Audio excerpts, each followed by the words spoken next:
விதை போட்டவங்க சாப்பிடணுமா? ஒரு வேளை நம்ம போய் சேரணும்னா எப்படி தெரியுமா சேரணும்?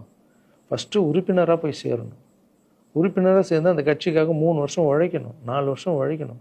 கட்சியுடைய எல்லா நலத்திட்டங்களையும் எடுத்துன்னு போய் வெளியே சொல்லணும். கடமை செய் பலனை எதிர்பார்க்காதன்றது தான் என்னுடைய கோட்டை. உழைக்கணும். அப்புறம் கட்சி மேலிடம் பார்த்து, சிஎம் பார்த்து நல்லா உழைக்கிறாங்க ஒரு போஸ்ட்டு கொடுத்தா அந்த போஸ்ட்டில் நம்ம இருந்து என்ன பண்ணணுமோ அதை பண்ணணும். அது தர்மம். நான் ஃபஸ்ட்டு என்னுடைய நிலைப்பாடை சொல்கிறேன். நான் எதுக்கு அரசியல் வந்திருக்கேன், ஏன் வந்திருக்கேன், யார் கூட போக போகிறேன் அப்படின்றத இன்ஃபார்ம் பண்ணுறேன். ஒரே ஒரு விஷயம் அவர்கிட்ட ஹெல்ப் கேட்க போகிறேன், எனக்காக இல்லை. எப்படி நம்ம ஹெல்ப் கேட்க போகிறேன்? கலைஞர் ஐயா இருந்தார், அவர் இருக்கும்போது நான் ஒரு சில குழந்தைங்கிட்ட ஆப்ரேஷனுக்கெலாம் ஹெல்ப் கேட்டேன், அவரும் பண்ணார். அதுக்கப்புறம் உதயநிதி ஸ்டாலின் சார், அவர்கிட்ட இப்போ தான் லேட்டஸ்ட்டாக ஒரு 2 மாதத்துக்கு முன்னாடி என்னுடைய மாற்றுத்திறனாளி பசங்க மல்லர் கம்பம் கற்றுக்கிட்டாங்க. மல்லர் கம்பம்னா ஒரு கட்டையை வச்சுட்டு அதுக்குள்ளே டான்ஸ் ஆடுறது கஷ்டப்பட்டு கற்றுக்கிட்டாங்க. அவங்களுக்கு ஷோஸ் எல்லாம் வேணும்னு அவர் நம்பர் என்கிட்ட இல்லை, கேட்டு வாங்கி ஒரு வீடியோ அனுப்பிவிட்டேன், அவ்வளோதான். அவர் என்ன பண்ணார்னா ஸ்டாலின் சார் சிஎம் சாருக்கு இதை அனுப்பி கேட்டு ஒரு வாரத்தில் சிஎம் சார் முன்னாடி ஆட வச்சுட்டாங்க. ஸோ அவங்கெல்லாம் அப்படி பண்ணியிருக்காங்க. அப்புறம் அன்புமணி ராமதாஸ் சார் பண்ணியிருக்காரு. நிறைய குழந்தைங்க ஆப்ரேஷன், அவர் ஹெல்த் மினிஸ்டராக இருக்கும்போது, நீங்களே நடிகராக இருக்கும்போது நான் ஒரு குழந்தைய கூப்பிட்டு வந்தேன், நீங்களே உங்கள் சொந்த காசை போட்டு ஆப்ரேஷன் பண்ணி அந்த குழந்தைய காப்பாற்றி கொடு. நடிகராக இருக்கும்போதே ஒரு குழந்தைய காப்பாற்றிங்க, இப்போ சிஎம் ஆகிட்டீங்க, தைரியமாக அந்த உரிமையோடு கேட்பேன். ஒரு 1000 குழந்தைங்க பண்ணு, 1000 என்ன நீங்கள் நினச்சா என்ன வேணால் பண்ணலாம் உங்கள் மினிஸ்டர்ஸ் கிட்ட சொல்லி. அது உரிமையோடு வந்து நான் போய் கேட்குறதில்ல, நியாயம் இருக்குது.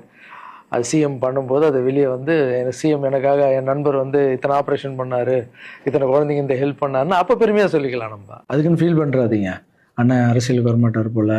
திருச்சி கிழக்கில் தான் நிற்கலன்னு சொன்னேன், அதுதான் தர்மம் இல்லைன்னு சொன்னேன், வேற எங்கேயும் நிற்கலன்னு சொல்லல.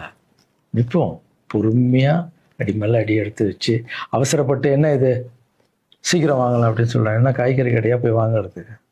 இவ்வளோ நாள் நம்ம உழைச்சி காப்பாற்றி வச்ச பேரெல்லாம் ஒருத்தருக்கு போய் சரண்டர் பண்ணிவிட்டு அவங்களுக்காக உழைக்க போகிறோம்னா, அங்கே நம்மளுக்கு சீட்டு வேணாம், எதுவும் வேணாம், மரியாதை. எங்கே நம்மளுக்கு மரியாதை நல்லா கிடைக்குதோ, யார் கூட போய் சேர்ந்தால் மக்களுக்கு நல்லது நடக்குமோ எல்லாம் திங்க் பண்ணி அழகாக பண்ணுவோம். ஏதோ ஈஸியாக கிடைக்குதுன்னு எம்எல்ஏ சீட்டில் வந்து உட்காந்துக்கிட்டு, இல்லை மினிஸ்டர் சீட்டில் உட்காந்துட்டு பதவி அனுபவிக்கிறதுக்காக வருவானா, என் சுயநலத்துக்காக வரேன்னா, இல்லை மக்கள் பின்னாடி வந்து நிற்கிறேன், மக்கள் பிரச்சனைக்காக நான் வரேன். மக்கள் பிரச்சனைக்கு வர்றது தானே இங்கே கரெக்டான ஒரு விஷயம்.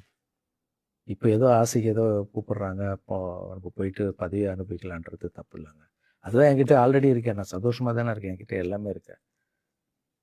மக்கள் பிரச்சனைக்காக நம்ம வந்து எங்கே போகணும், யார் கூட போகணும், எப்படியாப்பட்ட அரசியலை கையில் எடுத்தால் மக்களுக்கு நல்லது நடக்கும்ன்றத நல்லா திங்க் பண்ணி பொறுமையாக நானே உங்களுக்கு இன்ஃபார்ம் பண்ணுறேன். 2 படம் போயிட்டு எவ்வளோ சீக்கிரம் சொல்ல முடியுமோ நான் உங்களுக்கு சொல்கிறேன்.